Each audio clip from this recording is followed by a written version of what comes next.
Hoje encerramos a série O Poder do Evangelho com o tema de cura. A cura é o aspecto do poder do Evangelho que nós vamos falar hoje. E quando nós lemos Romanos capítulo 1, versículo 16, diz assim a palavra de Deus: eu não me envergonho do Evangelho, porque é o poder de Deus para a salvação de todo aquele que crê. Diga assim comigo: o Evangelho é o poder de Deus para salvar todo aquele que crê. Então, quando nós conhecemos o Evangelho, Deus está sempre disponível para liberar o poder necessário para a nossa vida, conforme nós correspondemos e depositamos fé nessa palavra e no nosso Deus. E quando nós entendemos esse texto pelo ponto de vista de cura, esse texto está dizendo para a salvação de todo aquele que crê. Quando eu falo salvação, muitas igrejas cristãs têm pregado que salvação é simplesmente, e não estou diminuindo isso dizendo simplesmente, mas somente um entendimento de que salvação é uma perspectiva de que nós teremos vida eterna, mesmo que venhamos enfrentar a morte natural desse corpo em que vivemos. Essa, de fato, é uma grande perspectiva e um grande poder da salvação, mas não é a única perspectiva da salvação. E nós vemos essa palavra salvação na Bíblia, originalmente escrita em grego, é a palavra soteria, que deriva de um verbo que se chama salvar, que no grego é o verbo sozo. Diga assim comigo: sozo.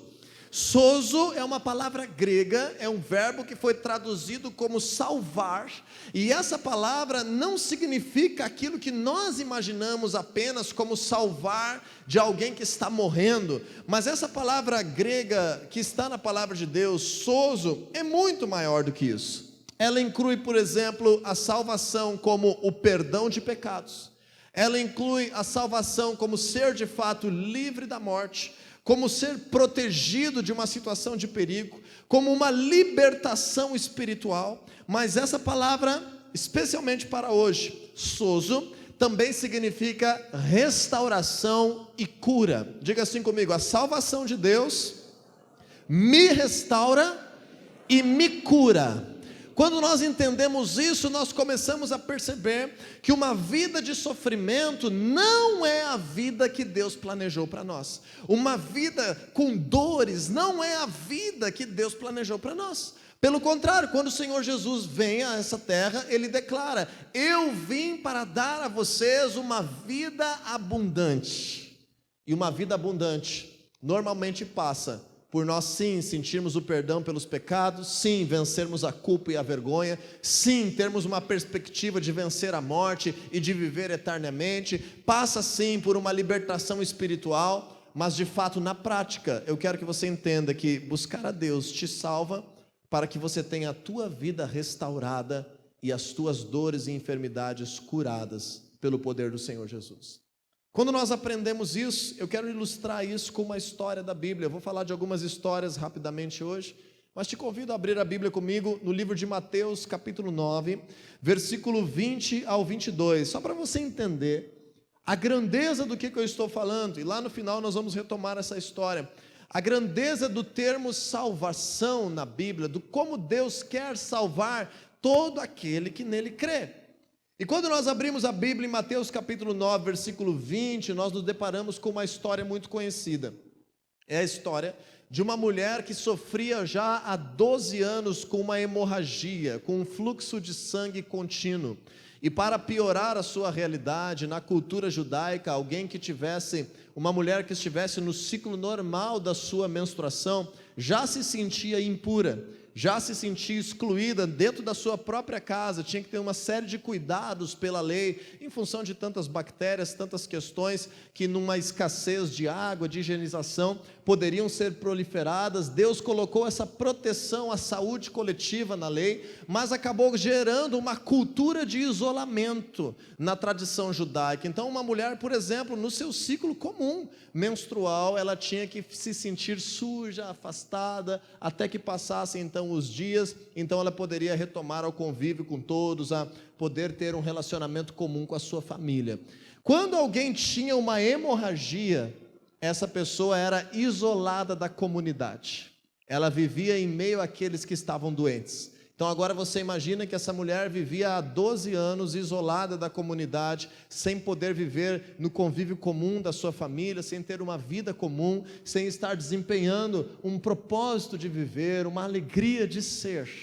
E aí encontramos o texto bíblico que diz assim: nisso uma mulher que havia 12 anos vinha sofrendo de hemorragia, está falando de Jesus aqui com ela, chegou por trás dele e tocou na borda do seu manto, pois dizia a si mesma: se eu tão somente tocar em seu manto, ficarei curada. Eu não sei se alguém de nós aqui temos uma Bíblia em outra tradução. Se você tem uma Bíblia na tradução do João Ferreira de Almeida, por exemplo, alguém tem uma Bíblia que nesse versículo ela disse: ficarei salva? Alguém tem uma tradução assim? Vamos na sequência do texto que você vai entender. Essa mesma palavra curada diz no versículo 22, voltando-se Jesus a viu e disse: ânimo, filha, a sua fé, versículo 22, a sua fé a curou. Alguém tem na sua Bíblia: a sua fé a salvou? Alguém tem aqui uma pessoa, duas, três? Então alguns têm uma versão da Bíblia que diz isso. Por que tem essa confusão de tradução na Bíblia? Porque a palavra que está escrita aqui é sozo, é salvar. É o mesmo entendimento que Jesus veio nos trazer. E agora no Evangelho nós vemos que o milagre de cura é traduzido como salvação. Por isso eu estou te dizendo e comprovando mediante a palavra de Deus que o poder de salvação do Evangelho, lá de Romanos 1,16, também é um poder para curar. E desde aquele instante a mulher ficou curada. Ser curado é parte de ser salvo. Quando nós entendemos isso, percebemos que a cura é parte do pacote de salvação que Jesus conquistou na cruz para nós. Entende isso? Entenda que Jesus conquistou na cruz uma vitória incrível. E existe um pacote de salvação. E a cura e os milagres estão dentro desse pacote. Em outra abordagem, eu preciso te dizer que a cura também é um sinal da pregação do Evangelho que confirma que Deus está nisso e confirma a verdade da pregação desse Evangelho. Por exemplo, em Marcos capítulo 16, versículo 15 até o 18, diz assim a palavra de Deus: o Senhor Jesus enviando nós, seus discípulos, literalmente aqueles que estavam com ele naquele momento, mas entendemos que serve para toda a história da igreja. Vão pelo mundo todo, e Viamão está incluído aqui, você sabia disso? O mundo todo, e preguem o Evangelho a todas as pessoas. Quem crer e for batizado será salvo, mas quem não crer será condenado. E olha o versículo 17. Estes sinais acompanharão aqueles que crerem. Em meu nome expulsarão demônios, falarão novas línguas, pegarão em serpentes, e se beberem algum veneno mortal não lhes fará mal. E olha o último sinal colocado em evidência: imporão as mãos sobre os doentes e eles ficarão curados. Então a cura é uma parte do pacote de salvação que Deus tem para a tua vida, mas ao mesmo tempo a cura hoje pode não acontecer contigo. Se graças a Deus você está saudável, está sem dores, está bem, não é que esse culto não é para ti, porque se você está saudável, sem dores e bem, você ver nessa noite que as pessoas que estavam aqui enfermas serão curadas, isso vai causar dentro de todos nós a veracidade da palavra e do poder de Deus que aqui estão sendo pregados. Você consegue entender isso? Então aqueles que estão com dores serão curados, é uma parte do pacote da salvação de Jesus para a vida deles. E você e eu vermos neste lugar testemunhos de cura, nos dá a certeza de que Deus está neste lugar e a sua palavra é a verdade sobre as nossas vidas. É um sinal da verdade da palavra de Deus. Então hoje, eu quero trazer 3 grandes aspectos sobre o poder de cura que o Evangelho nos libera. 3 grandes aspectos que nós precisamos entender, porque lembra, falhamos porque não entendemos as Escrituras, nem o poder de Deus. Então hoje eu quero te explicar uma porção das Escrituras sobre o poder de cura do Evangelho. Em primeiro lugar, o poder de cura é uma conquista de Jesus Cristo. Nós não carregamos um poder de cura que vem de nós mesmos. Nenhum pastor é um curandeiro, nenhum cristão é um curandeiro. Se milagres vão acontecer nessa noite, é porque o poder de Jesus Cristo está aqui nesse lugar. e Ele já conquistou na obra da cruz todo o poder necessário para os milagres. Em Isaías capítulo 53, versículo 4 e 5, projeta para nós, diz assim: certamente Ele tomou sobre si as nossas enfermidades e sobre si levou as nossas doenças. Vamos repetir esse texto juntos? Está aqui no telão já? Coloca para nós. Isaías 53, 4. Projeta para nós no telão. Quando nós estivermos agora juntos nesse versículo, eu gostaria que você pudesse ler junto comigo e profetizar esse texto como verdade para a sua vida. Só essa primeira frase até a palavra doenças. Vamos ler juntos? 1, 2, 3 e... certamente Ele tomou sobre si as nossas enfermidades e sobre si levou as nossas doenças. Olha a palavra de Deus, escute agora. Contudo, nós o consideramos castigado por Deus, atingido e afligido. Mas não era essa a questão. O que Jesus estava fazendo não era estar sendo castigado por Deus, Ele estava levando as nossas dores, as nossas enfermidades. Diz ali, Ele foi transpassado por causa das nossas transgressões, versículo 5, foi esmagado por causa das nossas iniquidades. O castigo que nos trouxe paz foi colocado sobre Ele. E agora vamos ler juntos a última frase aqui depois de Ele, 1, 2, 3 e pelas suas feridas fomos curados.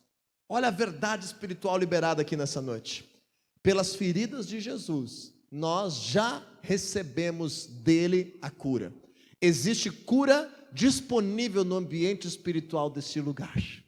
Existe cura liberada aqui nessa noite, neste lugar, que o Senhor Jesus já disponibilizou para as nossas vidas. Quando nós entendemos isso, percebemos claramente a cura, o poder de cura é uma conquista de Jesus, e Ele manifesta a sua presença onde 2 ou 3 estão reunidos em seu nome. Hoje nós temos aqui mais de 200 reunidos em seu nome. Será que a presença de Jesus está neste lugar?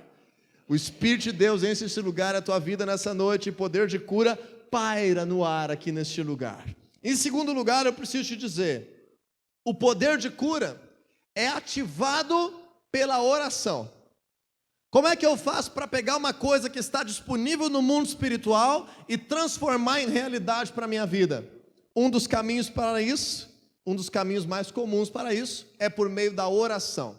Com a oração, nós usamos as nossas palavras, a nossa mente, o nosso coração e a nossa fé, e pela oração nós acessamos o mundo espiritual e nós trazemos à realidade aquilo que existe disponível no mundo espiritual. Outras crenças, outras divindades, outras entidades não funcionam pela oração, funcionam por um preço a pagar.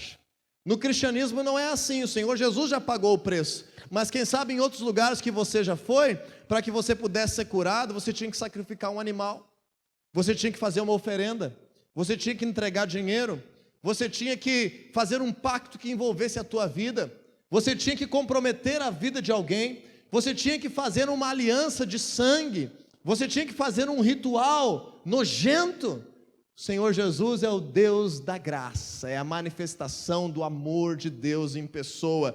Ele é o próprio Deus que se manifestou no nosso meio e está vivo e manifesta a sua glória hoje aqui. E quando nós cremos nesse Deus maravilhoso, basta nós orarmos com fé e nos apropriarmos daquilo que já está no ar. Poder de cura é liberado de graça sobre a tua vida aqui nessa noite. Poder de milagres é ativado de graça sobre nós. Mas muitas vezes o atalho mais comum, o caminho mais prático para nós transformarmos aquilo que é a realidade espiritual em realidade natural é a oração. Então em Tiago capítulo 5 versículo 14 te diz que se você já crê em Jesus, mas ainda está carregando algumas enfermidades, algumas dores, você está no lugar certo hoje aqui. Porque diz um conselho na palavra de Deus que é o seguinte, Tiago 5,14: entre vocês há alguém que está doente, que ele mande chamar os presbíteros da igreja, os líderes da igreja, para que esses orem sobre ele e o unjam com óleo em nome do Senhor. Versículo 15 diz o seguinte: a oração feita com fé vai fazer o que, gente? Curará o doente, o Senhor o levantará. Muitas pessoas serão levantadas e curadas pelo Senhor nessa noite. Se houver cometido pecados, ele será perdoado. Olha aí o pacote da salvação. perdão de pecados, lado a lado com curas e milagres sendo liberados. Então entenda isso, o poder de cura é uma conquista de Cristo e já está aqui neste lugar disponível. Desde a ressurreição do Senhor Jesus existe poder de cura liberado no pacote da salvação. Curas e milagres são sinais que atestam que a pregação do Evangelho é verdadeira e que o nosso Deus é um Deus real. Um dos caminhos mais comuns de nós nos apropriarmos do poder de Deus é a oração. Então hoje, na hora do final agora, depois dessa palavra, sabe o que nós vamos fazer para liberar a cura aqui? Simplesmente nós vamos orar. E por último, o poder de cura é recebido pela fé. Nós não recebemos uma cura porque nós temos uma sensação. Nós não recebemos uma cura porque nós temos ali um procedimento cirúrgico. Eu estou dizendo nas questões de Deus nos curar. Nós não vamos receber uma cura aqui nessa noite por nós de fato fazermos algum procedimento físico nas nossas vidas. Nós recebemos o poder de cura pela fé. Então nós precisamos depositar e elevar as nossas expectativas, a nossa convicção nessa noite. A palavra de Deus diz o seguinte: a fé é a certeza daquilo que se espera. O que é o receber a cura pela fé? É eu hoje orar pela minha cura com certeza de que o Senhor Jesus está me curando. Certeza de que o Senhor Jesus está me restaurando. E aí voltamos para encerrarmos já essa palavra breve dessa noite, no mesmo texto que nós começamos. Mateus capítulo 9, versículo 20. Vamos ler lá juntos então novamente a história dessa mulher? Mateus capítulo 9, versículo 20, que diz assim: nisso uma mulher que havia 12 anos vinha sofrendo de hemorragia, chegou por trás dele e tocou na borda do seu manto. E aqui está a chave nessa noite para as nossas vidas. Pois ela dizia consigo mesma, ela carregava um pensamento nítido, ela tinha uma certeza e uma esperança viva dentro dela. Antes dela orar, antes dela se aproximar de Jesus, antes dela encostar em Jesus, o que ela já vinha crendo e dizendo dentro dela mesma? Qual era a certeza que ela carregava? Se eu tão somente tocar no seu manto, ficarei curada. Então perceba isso. A cura, o poder de cura, ele é recebido, ativado pela oração, mas ele é recebido pela fé. Então, se você estiver nessa noite aqui com alguma dor, se você estiver nessa noite aqui com alguma doença, alguma enfermidade, e você dizer assim: eu não creio nesse Deus, eu não quero receber nada sobre a minha vida, eu quero ir embora, do mesmo jeito que eu cheguei, você acha que o Senhor Jesus vai ser intrometido na tua realidade e fazer algo à força contra a tua vontade? Será que esse é o Deus que nós servimos? Não. O Senhor Jesus precisa que nós estejamos abertos, que a nossa mente esteja focada e dizer a Ele: nessa noite, se eu tão somente orar, se eu tão somente receber uma imposição de mãos, se eu tão somente for à frente e declarar que Jesus cure a minha vida, eu sei que eu serei curado, eu serei transformado. E aí, o Jesus narrado aqui, Jesus ainda numa forma humana, presente como um ser humano, em meio àquele povo, junto daquela mulher, se virou para ela e disse: ânimo, filha. O que curou ela? A sua fé a curou. Jesus olhou para ela, como em tantos outros momentos que Jesus fez isso, e ele disse para ela: a sua fé a curou. Porque tinha um monte de gente curiosa, um monte de gente sem fé que estava tocando em Jesus e não estava recebendo nada dele. Mas chegou aquela mulher com essa convicção, essa certeza, essa esperança, tocou em Jesus, e ele disse: pode te animar, porque a tua fé te curou. E naquele mesmo instante, então, a hemorragia cessou e essa mulher ficou curada. Por isso eu te digo, a cura é parte do poder do Evangelho. Contudo, a cura não é a essência do Evangelho. Se você nessa noite presenciar milagres, receber um milagre, voltar para a tua casa e não quiser ter uma vida com Deus, Existe uma grande chance de que você continue numa vida vazia de sofrimento e talvez até em novas enfermidades e doenças, porque você não pode usar a presença e o poder de Deus simplesmente para benefício próprio, porque a intenção de Deus não é apenas causar algo no momento que você está vivendo. A intenção de Deus é viver a tua vida junto contigo. A intenção de Deus é participar da criação dos teus filhos, do desenrolar da tua história, do teu trabalho, da tua família. O Senhor quer te fazer descobrir um novo sentido para a tua vida. O Senhor quer se apresentar como um Deus amoroso, real, como um Pai celestial. Então a cura é uma graça para as pessoas. A cura é um sinal da verdade da pregação da palavra de Deus, mas a cura nos precisa levar adiante. A cura nos precisa levar a um relacionamento com Jesus. E hoje você vai ter a oportunidade também, se você quiser, de fazer uma oração específica que a Bíblia nos ensina, para ter um relacionamento com Jesus. E eu declaro que a tua história vai mudar nesse dia. Eu declaro que aqui nesse dia o Senhor está transformando vidas. O Senhor está mudando realidades. O Senhor está mudando corações. O Senhor está removendo barreiras. Ele está quebrantando dureza. O Senhor está transformando histórias aqui neste lugar. Essa noite vai ser uma noite gloriosa. Está sendo uma noite gloriosa. Porque o Senhor está sendo glorificado aqui neste lugar. Mas especialmente porque você vai receber, se for necessário, milagres, mas você também vai receber a oportunidade de uma nova vida, de uma vida com Deus. E nós aqui somos uma igreja, uma parte da igreja do Senhor Jesus. Ficaremos felizes se pudermos te ajudar a dar novos passos nessa nova vida. Mas se você quiser congregar em qualquer outro lugar do corpo de Cristo, não tem problema nenhum. Apenas leve a sério. Leve a sério. Porque muito mais valioso do que a cura de uma enfermidade é o passaporte para a eternidade.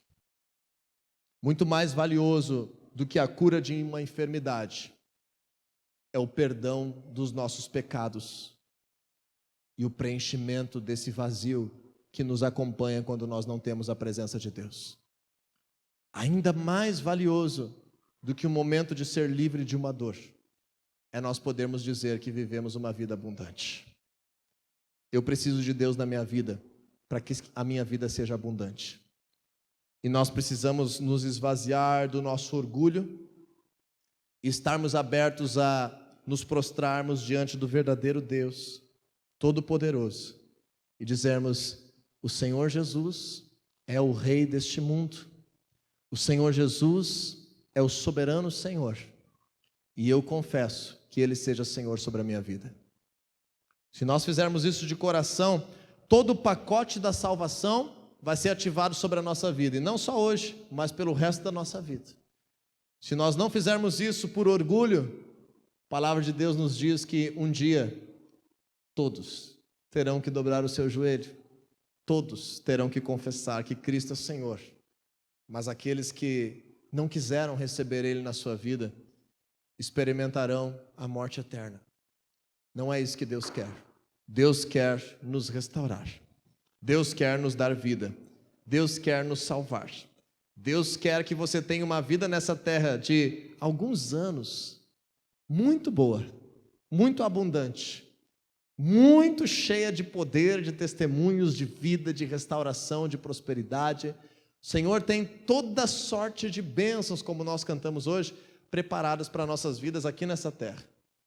Mas eu te pergunto, o que são 100 e poucos anos aqui nessa terra comparado à eternidade que o Senhor tem preparado para nós?